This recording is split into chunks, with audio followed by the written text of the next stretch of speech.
Breaking down Keep Me Company, part 11, Winds of the Father.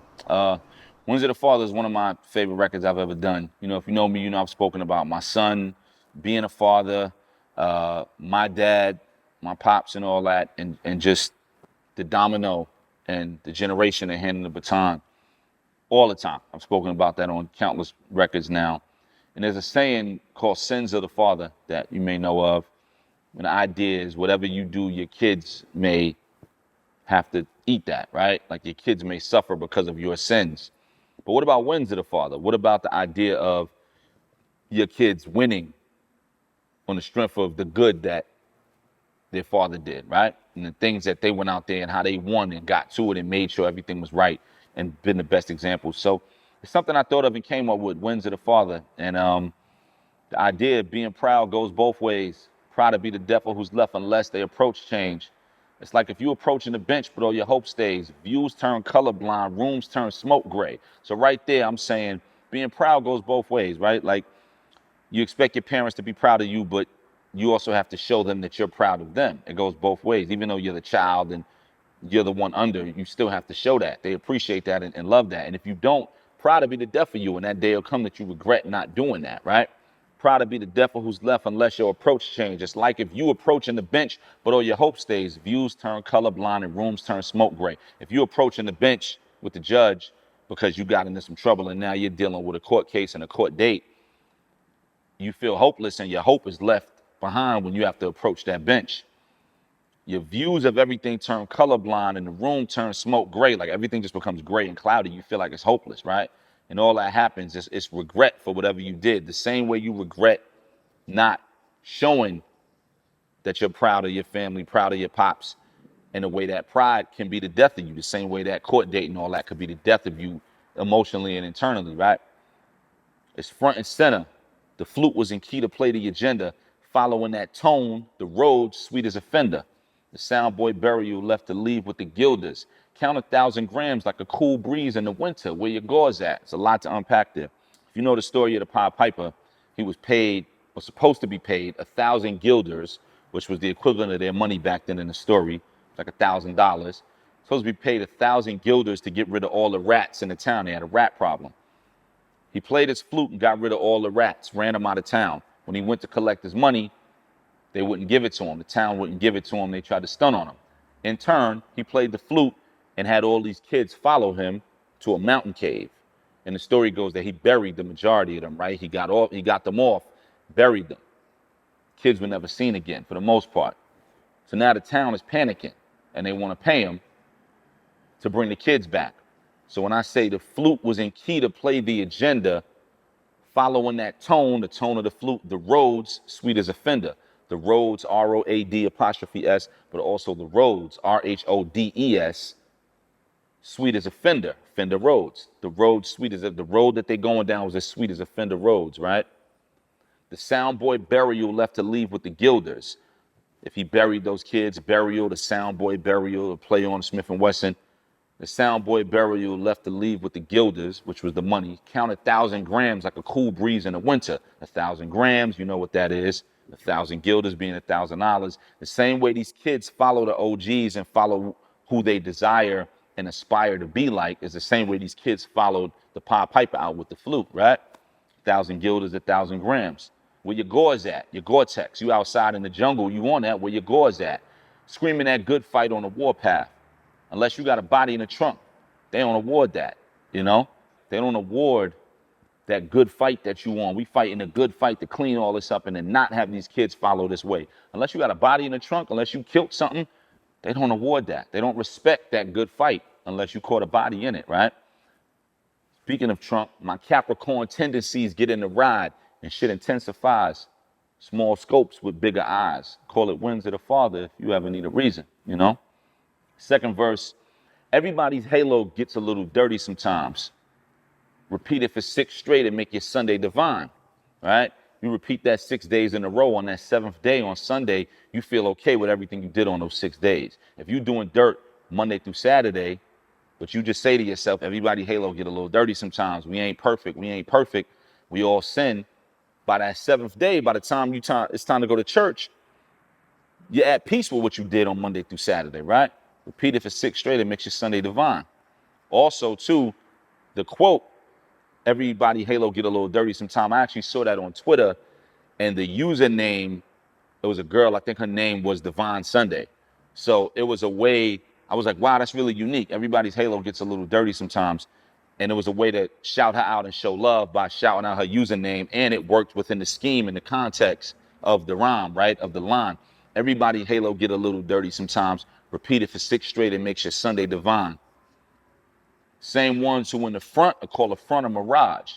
The ones in the front will tell you, yo, this ain't real. You don't want to be up here, because they in the front and they don't want you there. So they'll call it a mirage. The same ones who in the front are called the front of mirage. The same ones who want a verse will be who want your demise. Who want to be a millionaire and then 100 more times? My first $100,000, my first $100,000 felt like I was cutting the line. Guilt tripping with the scissors and with blood in my eyes. I couldn't tell whose it was and shit. I wasn't surprised. So what I'm saying on that, the first time I came up on some money, we all trying to get 1 million and turn it into more and more. Man, I want 1 million. Man, now I want 100 million. You know, these are the aspirations we have. And it starts in a certain space, right? It may start with a couple grand. It may start whatever. My first $100,000, the first 100,000 that I ever made, it felt like I was cutting the line. Like, I felt guilty. I felt like, damn, I was able to do this, and there's others around me who weren't able to. So now you're feeling guilty for your own wins, right? My first 100,000 felt like I was cutting the line, guilt tripping with the scissors and with blood in my eyes. I'm talking about cutting the line, pair of scissors with me. I'm guilt tripping with the scissors and with blood in my eyes from the fight that I had to do, the fighting that I had to do to get that 100 grand. But I still feel guilty as if I cut the line with a pair of scissors when I didn't, right? I couldn't tell who blood it was, couldn't tell whose it was, but shit, I wasn't surprised, right? Surprised. Me and my family went to hell and back. My restaurant was a smash, and then it fell through the cracks. $120 out the bank I could never retract. A long way from that first buck left in my lap. So right there, I'm being very open and honest and vulnerable and letting people into a personal side of my life. My restaurant and business that I had, one of my businesses that it started well and then it changed, right? And you lose money in business sometimes. So when you open up a business, when you start a business, when you use your own money, things can kind of shake up the family a little bit. So I'm being very honest and open about a space that I was in for a moment. Thank God everything panned out and worked the way it did, where that space doesn't exist as far as being a bad thing anymore with my family and me and different things like that. I've never really been this open on a personal side before, but I decided to do so. What I had to do to repair all that, when you're using your own money and putting your own money, it's a roll of the dice. Anyone who's ever made money will tell you how much money they lost. I've made a bunch of money, thank God, but I've also had to roll the dice and lose money here and there. And I'm talking about that. $120 out the bank, 120,000 out the bank, I could never retract. I can't go and let me pull that back and put it back in the bank. You can't do it. It's too late. It's gone, right? $120 out the bank, I could never retract. A long way from that first buck left in my lap. Came a long way from that first 100,000. Now you playing with real good money, and now there's more at risk, you know? Swerving. Money spilling and spilling purpose. The whole bag clean doesn't mean you ain't still nervous. Just because the money is clean don't mean you ain't nervous about it. If you're getting dirty money in the street, you nervous. Clean money, you could be nervous about that too, because it's still yours, right? Whole bag clean doesn't mean you ain't still nervous. My son saw me counting shit twice in front of a furnace. I'm counting this money twice before I decide, all right, am I really gonna do this? Am I really gonna put this bread up? Am I really gonna invest or do this or do that? And my son is watching me. And I know he's watching me and I gotta be the right example for him. And I'm like, man, put this money up. Count it again. You know what? Yeah, let's do it. Because he's seeing me do things that a lot of kids can't say that they saw their fathers do. Create their own business, build their own business, et cetera, et cetera. Counting it in front of the furnace is almost like I was burning the money, right? Like the risk is there, and it's almost like I just burnt that money up. And my son saw that too. My son saw me counting shit twice in front of a furnace. My pops went from serving the field to field service. You know, my pops went from being a guy outside in the street doing ABC to being a guy in the street as a witness, you know, as a Jehovah's Witness, and standing on that and passing the word around and spreading the word of God, you know? So my pops went from serving the field to field service. Field service is what they call it when witnesses go out and campaign, you know? Yeah. The third verse. To my seed, may I lead you into no greed or evil. Belief coming like we in front of a steeple. That's a Nas line. To my seed, may I lead you into no greed or evil. And in this verse, I'm directly speaking to my son. To my seed, may I lead you into no greed or evil.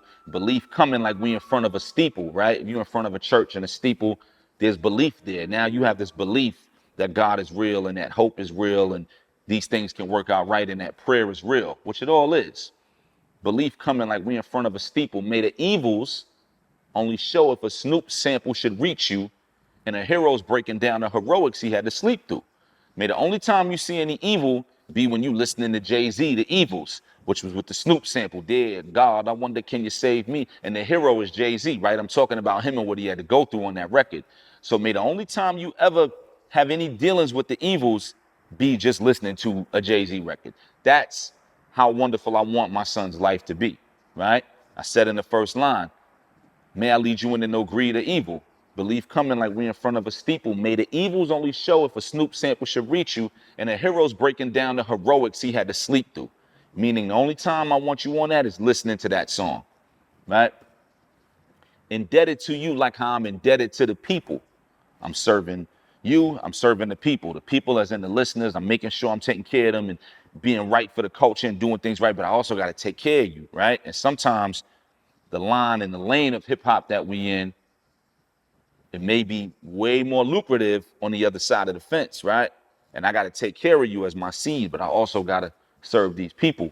My seed is always going to one up everything, but the middle ground is finding how to do both, right? So I'm indebted to you just like I'm indebted to the people. Serving double masters, all this cotton out and peek through. Slaves, cotton, peek through. Serving double masters, all this cotton out and peek through. Wherever this should lead to in the circuit we was giving up, until I'm done, I promise nobody won't ever chitlin us. So I'm using the slave analogy in that scheme, and I'm saying regardless of what happens, we're not getting to that point where we have to eat chitlins, right? Metaphorically, we're not doing that, you know? Wins of the Father.